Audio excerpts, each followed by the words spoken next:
Good morning and welcome.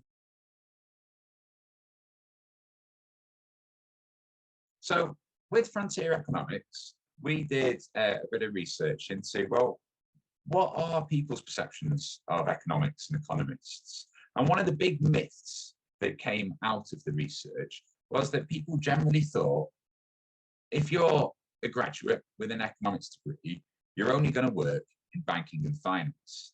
And actually, thinking about geography, you're probably going to be working in London. These were the myths that came out of it. These were the myths that we thought, well, actually, you know, is there fact to this? Or, you know, can we do a bit of research and show that, you know, that this is wrong? So what we found, actually, when we looked at the job adverts across the labour markets in 2019, we looked at all the job adverts and really cherry-picked the ones that had reference to wanting an economics graduate or wanting an economics skill set. And when we looked at all the sectors, it actually came out that tech, science, public sector, and health were all bigger and larger recruiters than banking and finance. And that's why we're really focusing on health today, to show that this is a massive area for you to potentially move into. When we looked at actual organizations, then it was the NHS. The NHS was the biggest recruiter of economists. In 2019, there were 5,700 job adverts placed by the NHS that made reference to wanting an economist. So the NHS was the largest recruiter of economists over 2019. Now, this is probably a surprise to a lot of you who maybe think, you know, if you're going down this pathway, you think, well, the NHS is full of doctors and nurses, you know, these key workers that have been doing unbelievable work over the pandemic. But actually, when you start to think about it, and over the course of this event, you'll get a real insight into, well, actually, I now can see why economics is needed to be behind this, to be this spine behind it all, especially as we've been reacting to the pandemic, to get people's insights into, you know, why would they or why would they not take immunizations? You know, how do we solve these things? So that's what we're really going to focus on today. Now, that's enough of me talking. We've come here to actually meet our guests, and we've got unbelievable guests today. So we've got guests representing the Health Foundation, one of the key supporters of our campaign. We've got two guests from Nhs England, and we've got a guest who's worked across the NHS and is now at Grant Thornton. So it's brilliant to be welcoming Anne Raymond, George Stevenson, Igor Popovich, Sam Lambert, and Julia Gonzalez-Escura. So thank you very much for sharing your time today. And what we'll do, we'll turn to them each so they can share a bit of their journey. What did they do when they were your age and in your shoes? How did they get to where they are today? But we would love to get some questions from yourselves. So feel free to get involved in the chat box. Right, so let's move to our first guest. And I'm going to turn to Anne. Anne, if you could simply introduce yourself, say what you do at the Health Foundation, and how you got there and how you're using economics in the health sector. Hi, everyone. It's a real pleasure to be here. Thank you, Sam, for this opportunity. So I am Anne Raymond. I am an economist at the Health Foundation.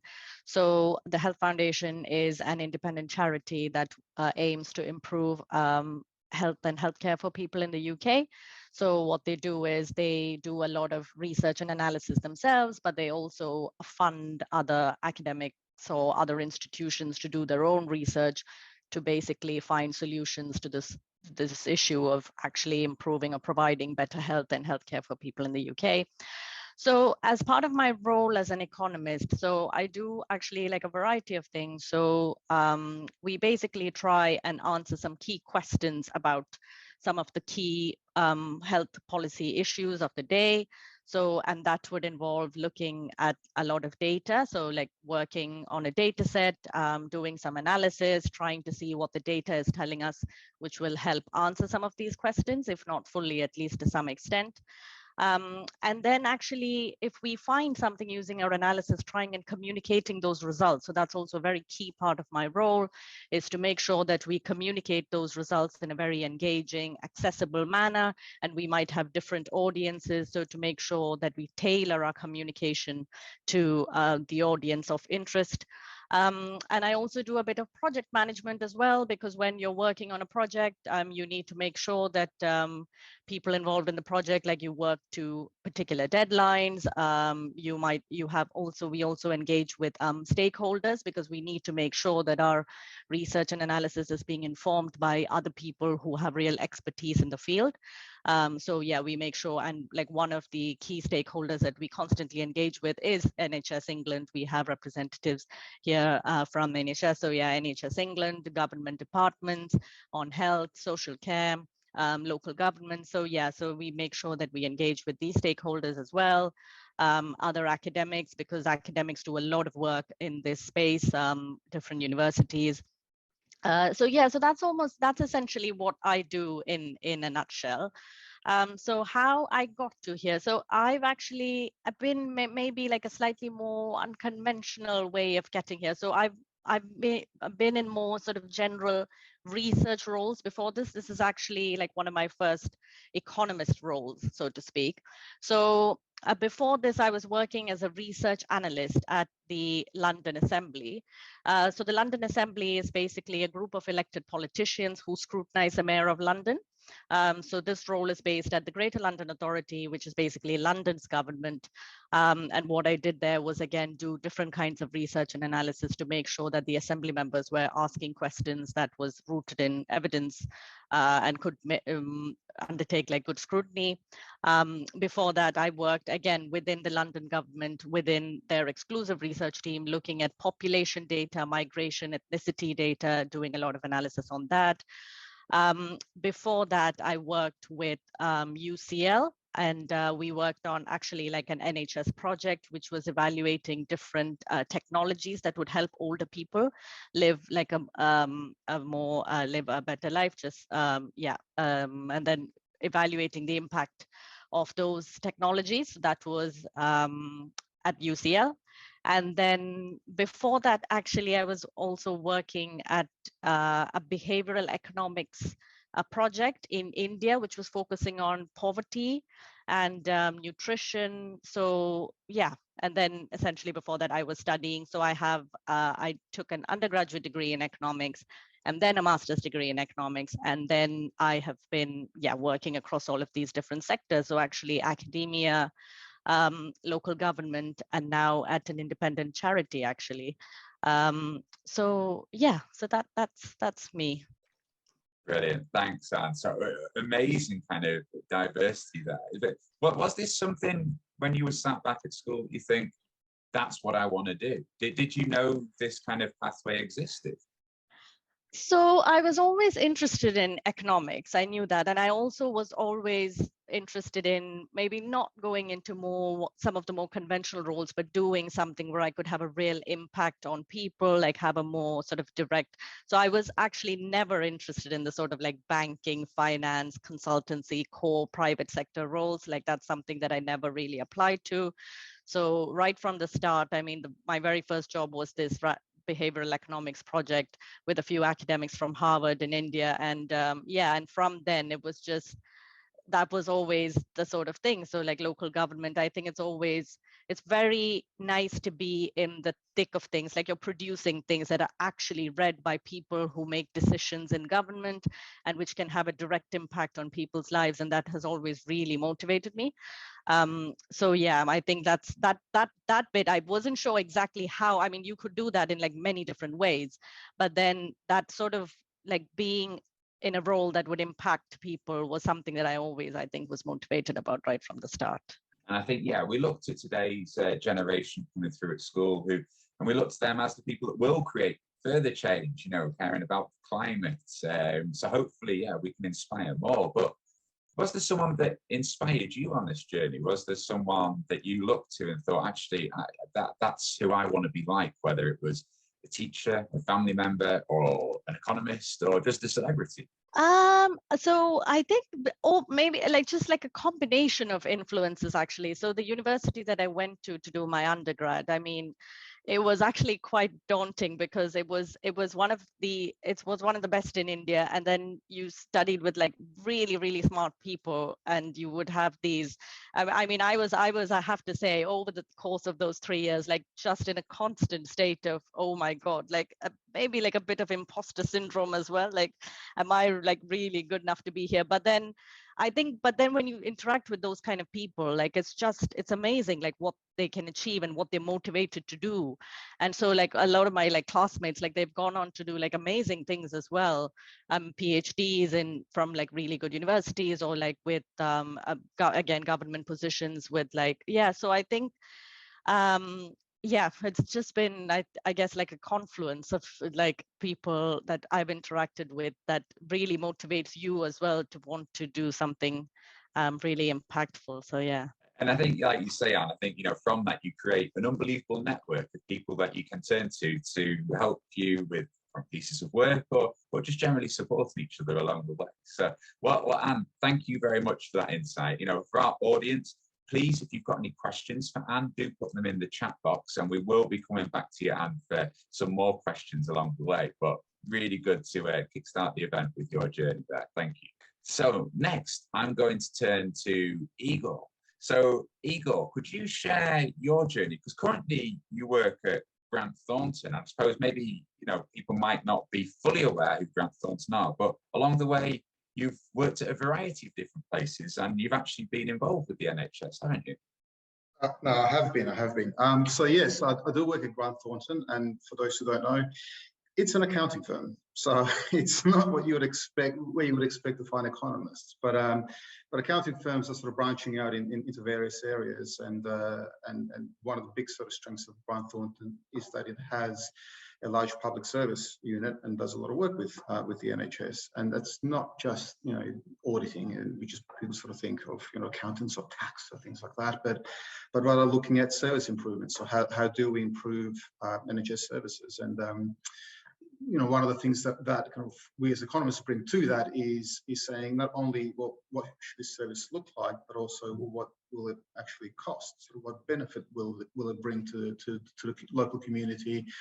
And sort of what's the cost benefit sort of equation for when somebody's decided to build a new hospital, which is one of the projects I'm working on now.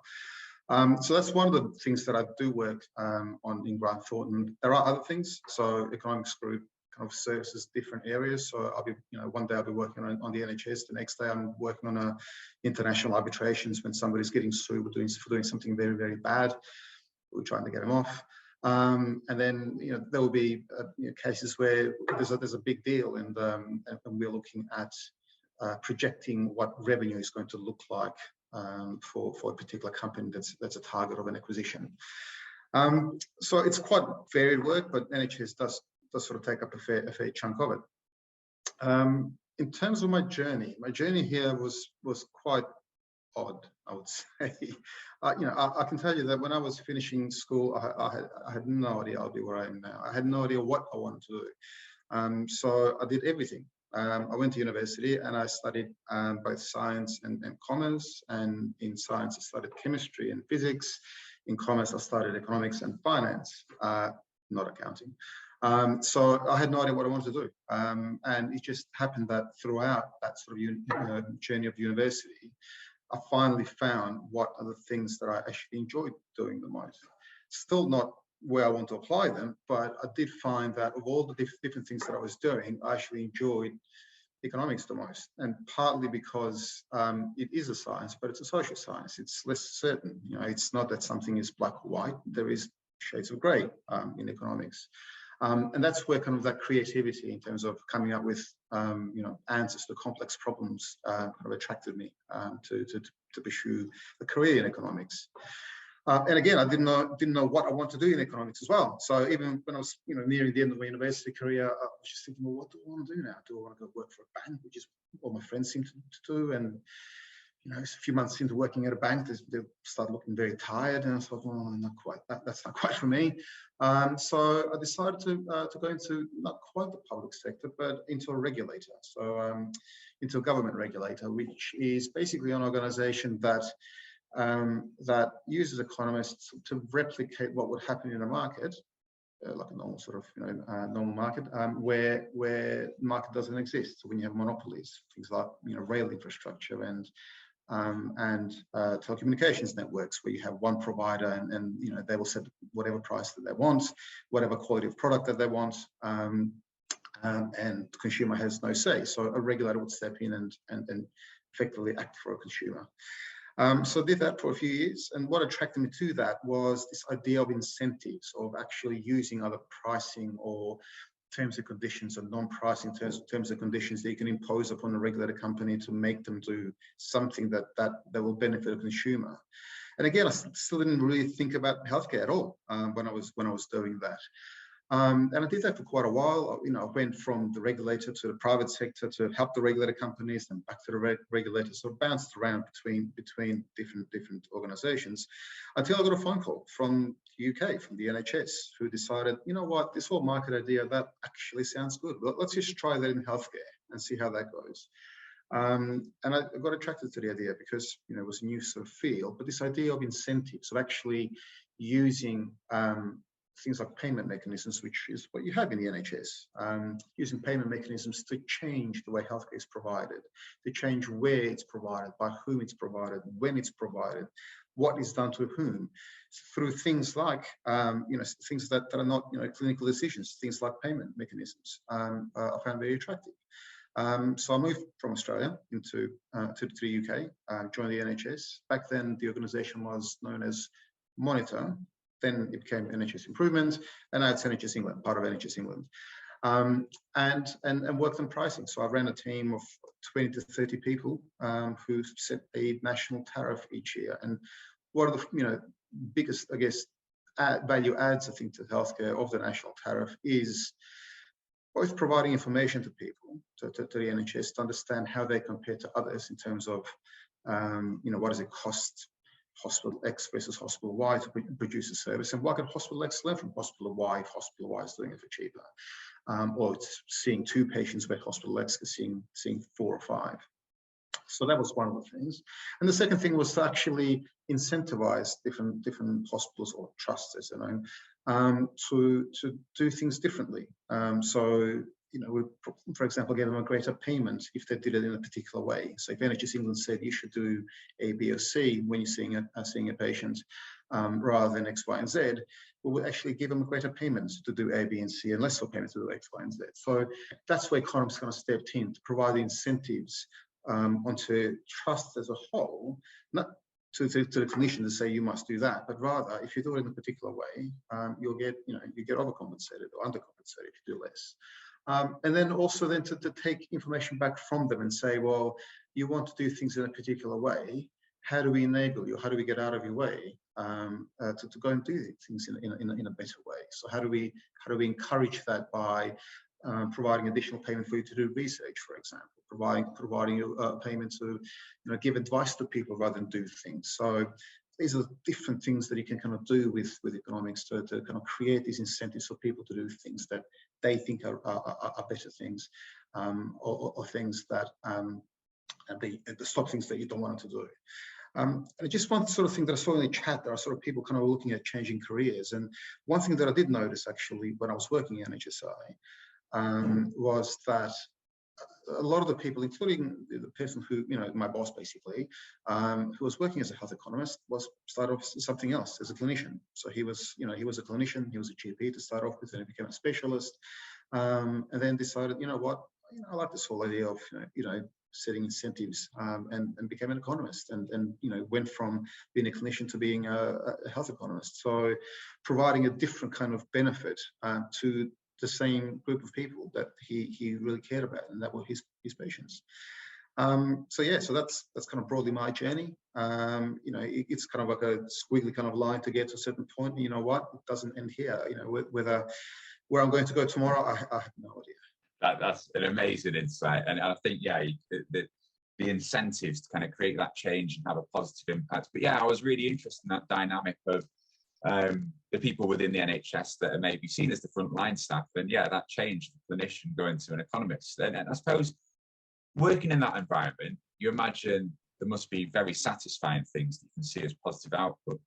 And touching on one of the questions, what is the best thing about working in healthcare economics, and then what's the worst thing? So what's great from it? Maybe what creates that headache? The best thing for me is the whole point of it all, right? And that is to benefit patients. There was, it was never a sign, you never saw a big sort of sign, we're here to benefit patients, but every single person that I spoke with inside NHSI was all about how do we make people's lives better, longer, high quality. And it's not, it's not just, it's not just a sentence. It's not just the thing that you write on a piece of paper. It's actually how people live and breathe when they work inside the NHS. I mean, we really do care. I honestly thought I was going to be in the NHS for a couple of years, 2 or 3. I was there for 6, and I'm still working for NHS clients. And that is that sort of sense of you doing something good, something that makes a difference. It literally makes a difference in people's lives. I don't see patients. I don't contribute directly. But as an economist, there is such a contribution you can make to patients, and you do. You can actually sort of see, when you sort of see the information around how much more demand is increasing and it's actually being met by hospitals, it gives you sort of that warm fuzzy feeling inside.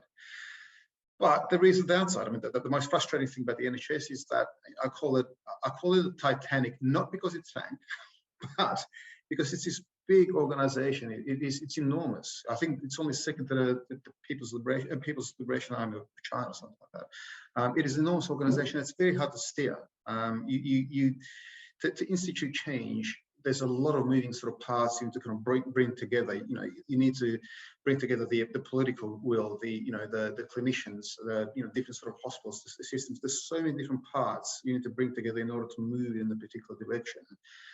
That sometimes doesn't always work, and it can be incredibly frustrating. But the upside of that is that when it does work, it's a great feeling. It's a really great feeling. Yes, that must be amazing. And then you've touched on quite a few bits there that actually, some other people are asking, like, to what extent does economic theory shape the decision making? But you've mentioned that there's so many other departments, political, the people actually on the front line. So I imagine there must be some conflict at times, but all trying to achieve the same goal. But what kind of characteristics and skills do you think create the perfect health economist? What do you need to kind of have that knowledge, know what incentives are needed to get the outcome, but also cope with those different factors, those different key players? I think, well, from my perspective, there is no one perfect economist. We actually need so many different people. You need everything from somebody who can actually bring things together, who can understand the political side and and the actual economics of it, and what clinicians going to desire and sort of bring it all together. Sort of going to be the glue between all these moving parts.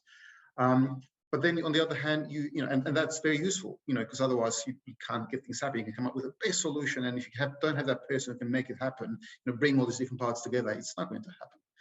But on the other hand, you need people with excellent technical skills. I mean, I'm forgive me for saying, but I'm absolutely rubbish at statistics, right? I used to be good at one point in time, but rubbish at it, right?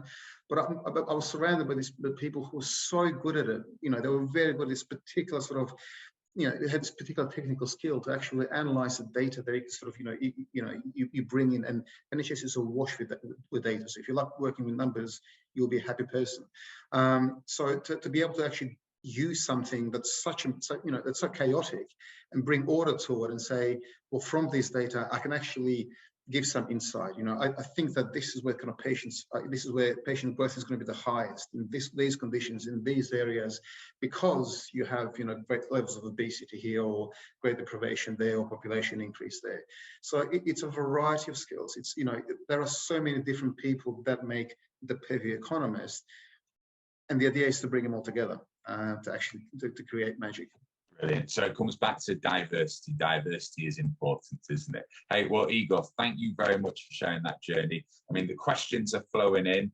So do keep sending those questions. We've got more time at the end where we can kind of come back to Igor and Anne. But yeah, thank you very much, Igor. A fascinating journey and great to hear that from you. Thank you. So next, I'm going to go into the NHS now as someone who's currently there and turn to Sham. So you're currently at the NHS. Could you tell us what you're doing? And I suppose it nicely links to what Igor's been discussing and how you got to where you are and maybe what you've been doing over the pandemic. So I'm Sham Lamba. I'm an economist in the Economics and Strategic Analysis team, which is part of the Data and Analytics Directorate at Nhs England. Before I touch on what I am doing currently, I'll just talk briefly about Nhs England. So Nhs England is a central national body or that oversees a large budget of around £140 billion per year. So we make the day-to-day decisions around budgets and planning and the operational delivery of healthcare services, essentially. So that's what Nhs England largely is, and it oversees, the hospitals and providers of healthcare services, essentially. In terms of what I have been doing recently, no surprise, is a lot of COVID pandemic work. So during the pandemic, I was looking a lot around how many doctors and nurses we need to carry out COVID delivery, but also to continue non-COVID work as well. And so a lot of my previous experience is around workforce analysis specifically. But more recently, I've been looking around how to improve access to your GP. So for example, during the pandemic, a lot of patients didn't end up going to their GP because, they were worrying about catching COVID and so on as well. And so there were issues around accessing your GP. And so I was doing a lot of work and analysis around how do you improve access to your GP. If you don't go to your GP on time, does it have a knock-on effect? Do you end up going to A&E as a result? Does your healthcare worsen? Does virtual appointments help improve access to your GP and so on as well? And then more recently, and funnily enough, Julia's on the call today as well. I've been working very closely with her on looking at how to improve elective recovery. So elective recovery, I think many people might have seen that because of the pandemic, a lot of operations were cancelled, a lot of non-urgent operations, so such as hip surgeries and cataract surgeries and so on as well. And so I'm sure there are many people on the call who have family members who are waiting for a surgery or an operation or just to get treatment. And so right now I've been doing a lot of work around how to improve elective recovery. So elective meaning planned operations. How do we improve that? What are the reasons behind why we have such a long waiting list? And so there's a lot of work going on around that. No surprise, a lot of the reason is because of COVID, but also because of staff absences, for instance, as well, which is also on the news. So a lot of work going on around that currently. In terms of how I got here, I have a very non-traditional path compared to my colleagues on the call. So firstly, when I was 15, 16, I had no idea what economics was. At school, the subject that I was quite good in was maths, so I was very good at maths, and I thought, okay, I'll continue and take that on for A-levels. And during my A-level years, when I chose my A-levels, so I chose maths, economics, and law. During that point, it was a decision between whether I go ahead with economics or whether I go ahead and become a lawyer. And so, funnily enough, I actually chose law. And so I studied law at university for my undergrad. So I went to SOAS, University of London, studied law for 3 years, and actually realized I didn't enjoy law as much as I thought. I did actually a couple of internships as well. So at that point, that was a crucial point in my life, and I was thinking, okay, what do I actually want to do? So I knew I wanted to go into policy making after finishing my undergraduate degree, and I knew I wanted to, like Anne and Igor touched on, have some kind of impact on the citizens or the population. and being involved in some kind of either local or national policy decision making and trying to influence changes and decisions. So I applied for the public sector and the civil service and tried to get on there, but I didn't get in. And so then I ended up actually working in consulting. So I worked for a small consulting firm, and I was working on healthcare projects then. And so our clients were Department of Health, Public Health England, Health Education England, and also the World Health Organization as well. And so back then I was doing a lot of workforce analysis and workforce planning. So I was looking at, how many doctors and nurses would we need in 10, 20 years time. It was actually a really long time horizon. So we were looking very, very far into the future and looking at, okay, if the future changes in this direction, how many doctors and nurses would we need? If it was a different direction, how many would we need, and so on. And so what essentially that is essentially we call it scenario modeling or scenario planning. And so I worked in consulting for a couple of years, really loved healthcare, thought it was really fascinating. And so then I ended up jumping ship and moved to my client, so Department of Health, and ended up working there. So I was working in the workforce modelling and analysis team there, again doing a lot of workforce analysis, and I was actually there doing a lot of work around, what should the pay be of doctors and nurses as well, and whether we should increase the pay or not. I was actually I was an analyst, a general analyst during these days. So I was working with a lot of economists, a lot of statisticians on this specific project around the pay of doctors and nurses. It was there when I thought, oh, wow, economists have a lot of influence in terms of decision making, in terms of the direction in which policies should go. And that's where it hit me again, and I thought, oh, okay, maybe I should consider a master's in health economics or health policy. I knew I always wanted to do a master's, so my eldest sister was the first one in my family to actually go to university, and she ended up doing a PhD in psychology. So I always knew that I, had someone to look up to advance my, to go further in education. And so I knew I wanted to end up doing a master's, but it was essentially, I didn't know what I wanted to do it in, and so I decided to get some work experience. So at that point, when I was at Department of Health, I decided to apply for a master's part-time, and I applied for a master's at LSE in health policy and health economics. Thankfully got in, did a master's in health economics. Found it so fascinating, especially in terms of the teaching, the quality of the teaching, the professors. But what I also found really interesting during my course, I took a course in health financing. What I found really interesting was trying to understand, why does, for example, the US have a private health insurance system, but why does, most other Western countries, such as Canada, Australia, UK, and many other European countries, why do they have this, publicly funded healthcare system? And so I found that really, really interesting during my master's program. I've really loved getting back into the whole stats and, economic side of things as well, back in my A-level days as well. And then it was after I finished my master's, I decided, okay, I really want to train to become an economist in the healthcare sector. After I finished my master's, I applied for a job at NHS Improvement then, in the economics team, applied for an economic analyst position, and decided, got the job and was practicing to become an economist. So a lot of the work that I have done during my time at NHS England and Improvement, now I'm an economist, a lot of the work that I have done is around looking at, how many doctors and nurses would we need, but I've also done a lot of work around, elective recovery. So, what are the drivers of it, getting reducing the waiting list essentially, how to improve access to your GP.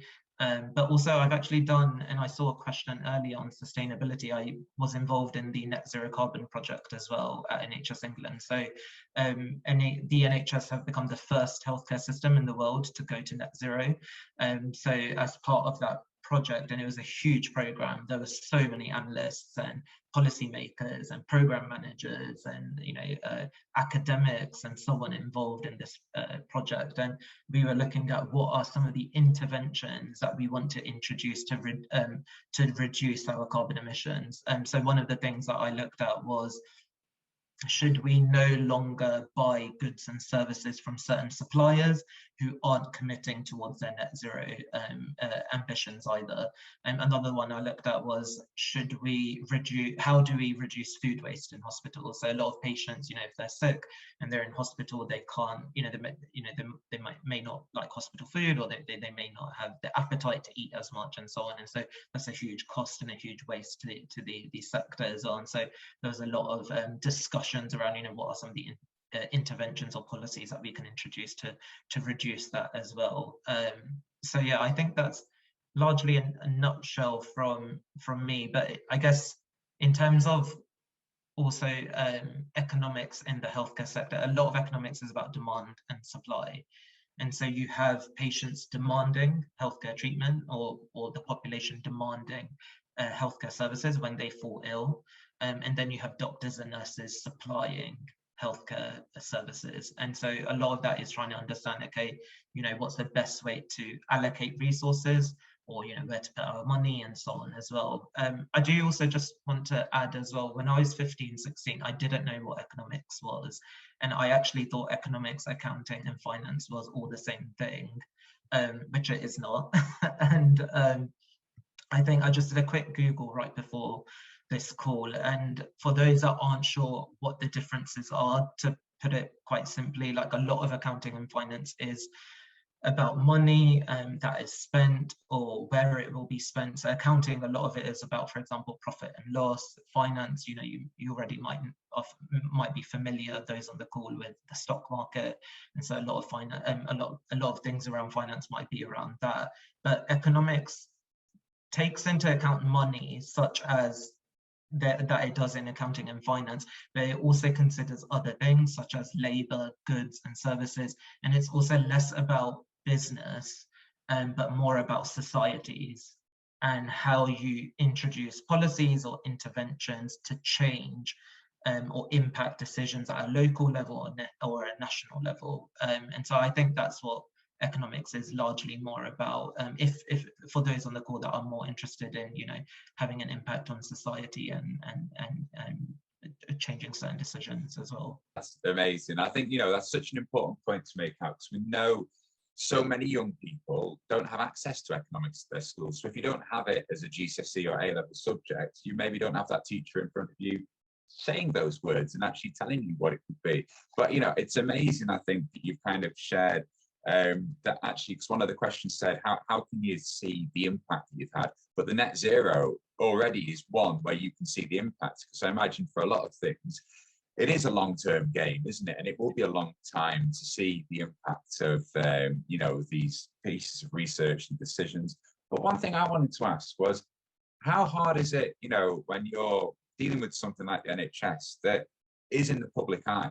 And rightly so, and every day you can pick up a newspaper and there'll be articles on what you have just mentioned, and there will be public opinion that maybe might not always be informed opinion. But how hard is it maybe not getting, I don't know, too swayed by things that people around you say that maybe don't have all the data to hand that you have? Yeah, I think that's a good question, and I think this touches on what Igor said before as well. I think one of the most challenging things about working in healthcare economics is not only the bureaucracy, and so bureaucracy in terms of getting changes made can be difficult, and that's because there are so many different interests involved as well. So you need to listen to what the clinicians are saying, but then what the patients are saying, and then you've got the media and what they might be saying as well, and spinning a story on things as well. And so our job as economists is to use the data and the evidence and the analysis to improve decision making, and I think there was a question earlier around economic theory as well. So how much of theory do you use, or how much does it play a part in shaping decision making? economic theory is used to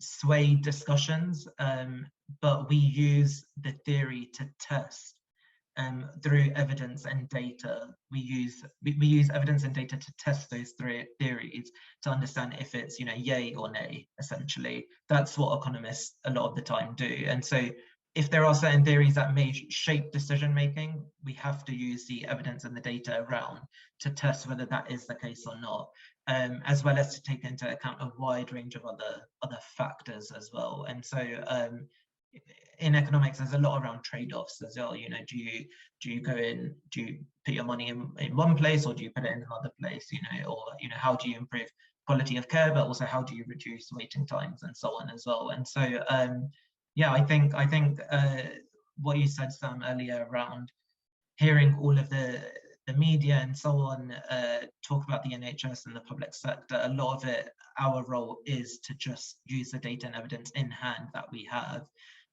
to support those decisions. If we don't have that data and evidence, we do a lot of qualitative analysis as well. So, you know, you get in touch with those hospital providers or the patients and so on to understand, you know, what's really going on the ground as well, and get their input too. Brilliant. And I think, yeah, it's amazing work that you do, and it's great that we're getting these insights now, and also hearing that you know, that your journey wasn't you know, a perfectly planned out route, that actually people do change their mind, and like Igor made reference to, people change their mind within the NHS. This is normal, so don't worry if you're sat here and you're still sat at school or at uni and you don't really know. This is why you attend events like today, to get those honest insights. So thank you very much for sharing that journey. That's absolutely super. I'm now going to turn to George, who has had what is a fairly unique kind of route into economics, because it's a new route. It's a route I'm a big fan of, and I'm sure once you hear George's journey, you know, more of you will be keen to follow that route. So yeah, George, if I could invite you to the floor, and yeah, just share what you currently do and how you got into it. Hi, so I'm George. I'm an apprentice economist at the Health Foundation, and I'm currently on a degree apprenticeship with the University of Kent, placed in the Health Foundation's Real Centre. So that's research and economic analysis for the long term. And I work with Anne, and we look at improving health and the sustainability of the healthcare system in the UK over the long term. So my journey is probably a bit shorter than the rest of our guests, but I studied sort of history and geography at GCSE, and I was interested in current affairs and politics. And luckily enough, my college in Brighton, where I'm from, offered economics. I took economics, geography and modern history at A-level, and only finished last year. But I was, yeah, I knew I wanted to get into economics after I started learning at A-level. Luckily, I had a very good teacher and a very good course at BASVIC. So I started looking at university courses. I thought that's the way to go. You do an economics degree, that's how you get into it. But I also wanted to look at other opportunities, because I knew that I wanted to get the most out of my degree or my course or whatever, you know, the next step was, and see if I could apply what I'm learning immediately and see the impacts as best I could. And I think that's something that's a part of economics that we've already talked about, is that the best part of it is thinking about a problem, tackling a problem, coming up with a solution, and then seeing the results of your solution and seeing how things change and making a change. So doubling down and doing an apprenticeship or an internship where you're directly applying that in a course that's designed to apply solutions is really good, I think. So I applied for the GS degree apprenticeship program, which is a very good course. It's relatively new. I think it's been running for 3 years so far. And I applied in December, sort of January time, 2020, 21, and went through the process and the interviews. I was also applying to uni at the same time. I was keeping my options open. So you don't just have to stick with one choice. You can try lots of different things. And went through all the processes and interviews and tests, and eventually got an offer from the Health Foundation, where I work now. So I've been working here since September, which is about 8 or 9 months, I think. That's gone very quick. But yeah, it's definitely been, I definitely think I made the right choice with that. as I was sort of debating for a while what I was going to do, whether I'd take a university course and trying to weigh up my options. But yeah, definitely the degree apprenticeship's been great so far. And the way I've been able to sort of apply exactly almost as soon as I learn things in my module or my university course at Kent, I then get to go to work and do that straight away and see it in action, which is very cool. So I'm a big fan of the apprenticeship route, and I'm, delighted that the GS scheme, exists, and I've put it into the chat box there. So, do have a look there. And it also means that, people can be placed across the UK. So again, it dispels that myth that maybe you have to be in London. What's it like when you compare notes with your old classmates from college and maybe they're at university and you're doing this degree apprenticeship? There's certain aspects you think, oh, actually, maybe it would have been better doing that, or are they all thinking, why the heck did we not apply for this degree apprenticeship? Well, I think, this course is relatively new, and economics is not somewhere that's usually been applied as an apprenticeship. It's more practical, less academic courses, but I think it's changing now. There's a lot more apprenticeships in different topics you can do. I still speak to some of my friends that are doing university courses that chose to go down that route, and there's definitely advantages and disadvantages of both sides. I think having the university experience and getting to go to uni on campus and having that all available is definitely a benefit there. But then also I have that in a different way. So I have some of the other apprentices that work in different departments in London and Liverpool and Edinburgh. We get to sort of discuss what we're doing at work and what kind of projects we're working on as well. So there's the university experience that you would miss possibly in doing an apprenticeship is easily made up for. And I think that was something that I was worried about. I wouldn't get that with doing an apprenticeship, but it's not true. It's just a different form, and I think it's better to us. Yes, I'm a big fan. And George actually is featured on the Discover Economics website. So we've put a link in the chat box there. And if you click on that page, you can see a series of short talking head videos where, George shares some of these points, and there's a variety of your colleagues on there. And George is obviously doing a great piece of work because the Health Foundation now want to recruit more apprentices. So it's an exciting future, isn't it, George? And you are potentially the case study for more. And yeah, so I suppose a lot of people might think that getting that balance though, what does a normal week look like? How much of your time is spent on the Health Foundation and how much is spent at University of Kent? So the course is run 80 to 20. So I spend 4 days working and 1 day studying.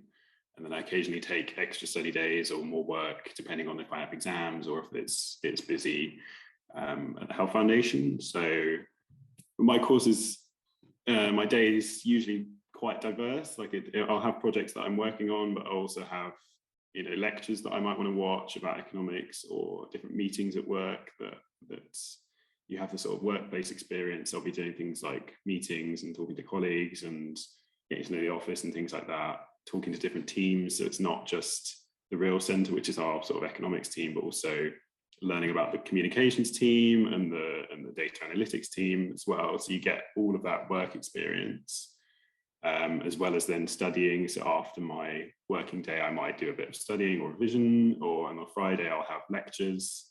And then I have in-person lectures sometimes where all of us will gather from across the country, either in London or up north. It's depending on where you are. So bits of everything for me, which is great because it means I get all of the experience of all these different things all in one course. Perfect, a perfect combination. So you're learning and you're earning, and you're getting these real insights rather than just being stuck in the lecture theatre. So, well, brilliant. Thanks very much for sharing the journey, George. And thanks again. The Health Foundation are a huge supporter of what we're doing at Discover Economics. So I really would encourage you to go onto our website and check out more with George and his colleagues. Yeah, but thanks for that insight.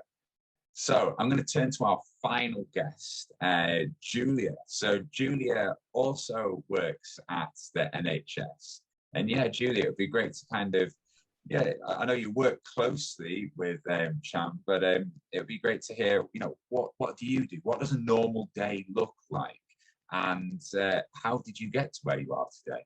Thank you. Yeah, so as you said, I work very, very closely with Sham. We are part of the same team, so also work in the Nhs England.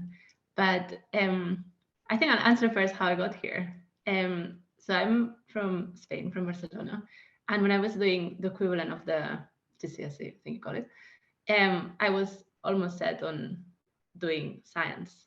So basically, I was thinking I was going to do biology or chemistry. So that's what I chose as my topics for my A-levels. And I was really, really onto that. But then in Spain, we had the great, well, everywhere, there was the Great Recession. And basically what happened in Spain is that there was massive, massive youth unemployment.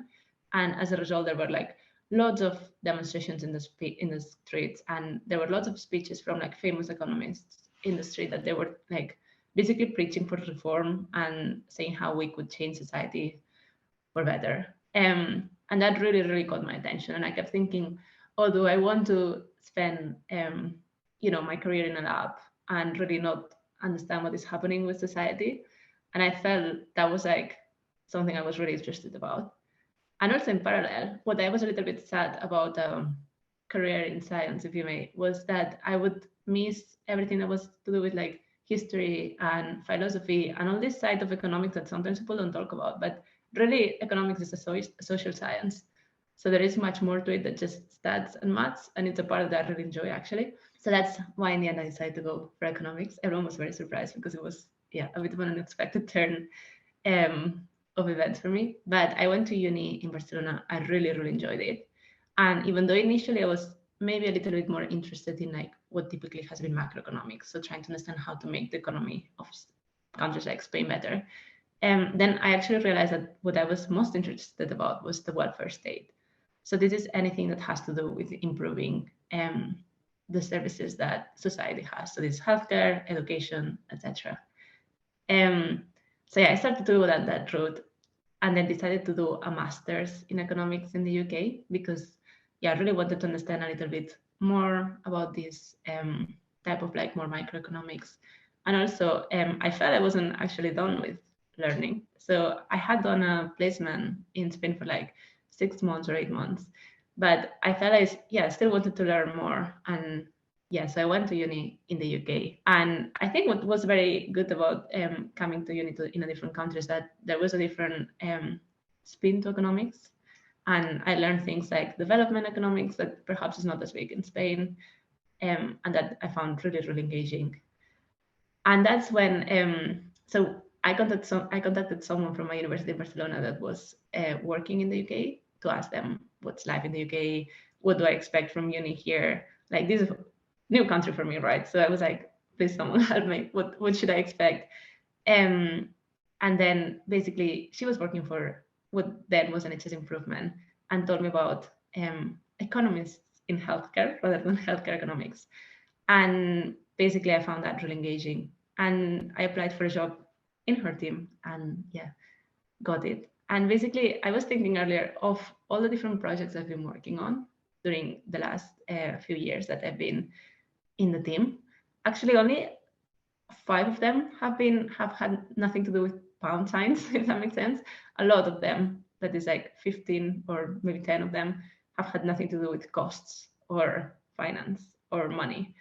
And now basically after having worked, what I really enjoy is a little bit what Igor was talking about, so really doing analysis of large data sets. And that links a little bit with the latest piece of work that I was working on during the pandemic, that was the COVID vaccine effectiveness.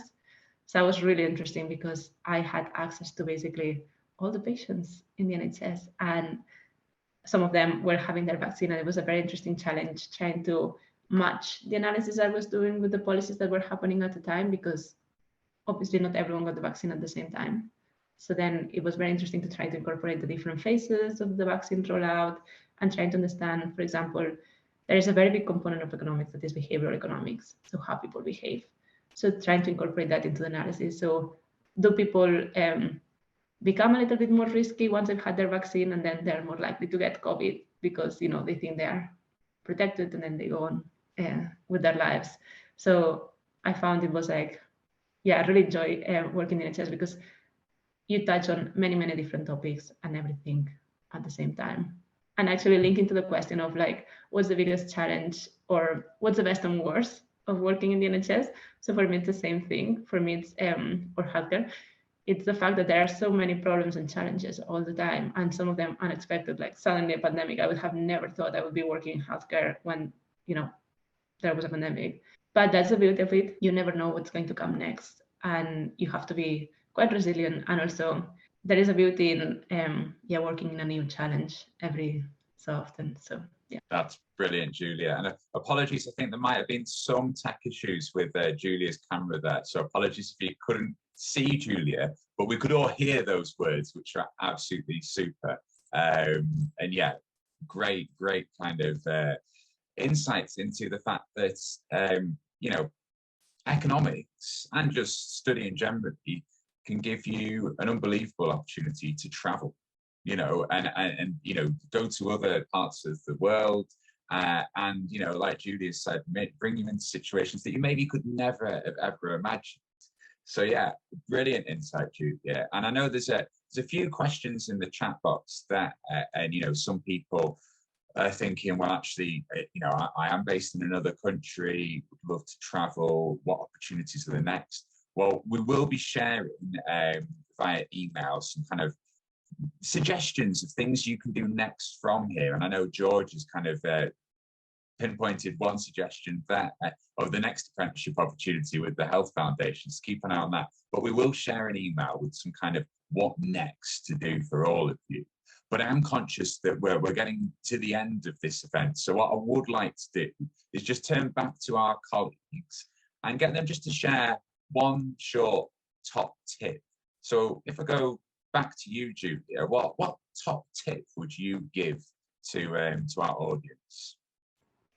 So I think something that is very important is to remember that it's not about getting in the top university or the top degree or the top job. It's what you do once you are in whatever you choose to do.